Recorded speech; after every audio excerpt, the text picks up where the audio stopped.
তো hello guys, তোমরা সবাই কেমন আছো? আশা করি তোমরা সবাই অনেক ভালো আছো। তো আমি তোমাদের সঙ্গে আছি সৌরভ।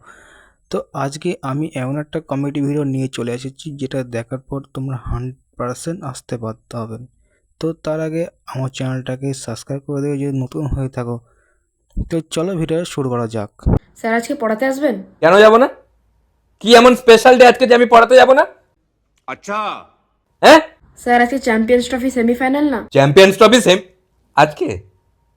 আজ কার আছে? হ্যাঁ স্যার, আজকে India Australia match. India Australia আজকে? হ্যাঁ স্যার আজকে। ও হ্যাঁ তো। স্যার আপনাকে আসতে হবে না। তো কি হয়েছে? কি হয়েছে ইন্ডিয়া অস্ট্রেলিয়া? তো কি হয়েছে? পড়াশোনাটা অনেক বেশি ইম্পর্টেন্ট अच्छा। খেলাধুলোর থেকে। স্যার আপনি চুপ করুন তো। আপনি নিজেই ইন্ডিয়া পাকিস্তান ম্যাচের দিন শরীর খারাপের বাহানা করে আসেননি। তুই কি বললি আরেকবার বল। স্যার বললাম তো। না আরেকবার বল। আরেকবার কেন বলবো?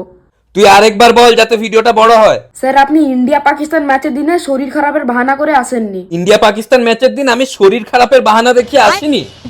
তুই এত বড় মিথ্যা কথা বলছিস, তুই আয় তোকে থাপ্পড় মারবো আমি। ওটা ইন্ডিয়া নিউজিল্যান্ড ম্যাচের দিন।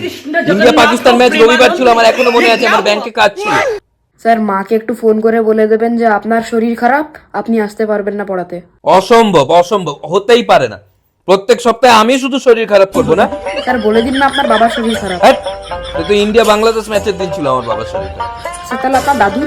ওটা ফাইনালের দিন হবে, যদি ইন্ডিয়া ফাইনালে ওঠে তো। স্যার ঠাকুমা? না, হ্যাট, আমার ফ্যামিলি মেম্বারদের সবার শরীর খারাপ করে দিবি না? এমনি আমার ফ্যামিলির মেম্বাররা আতঙ্কে আছে। ইন্ডিয়ার খেলা থাকলেই সবাই আতঙ্কে থাকে যে আজকে ওদের না শরীর খারাপ হয়ে যায়। না আজকে তুই শরীর খারাপ কর। না তো আমি খেলবো না। হ্যাঁ, স্যার কি করে শরীর খারাপ বলবো, পারবো না তো।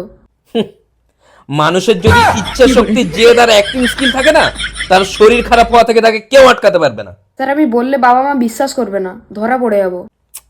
কিচ্ছু করবেন না, একটা গুছিয়ে মিথ্যে কথাও বলতে পারে না। মিথ্যে কথা বলার নামে 8 নম্বর, সারাক্ষণ সত্যি কথা বলা। সত্যবাদী ছেলে কোথাকার। Sorry sir. সরি স্যার, ও শুধু সরি বলতেই জানিস।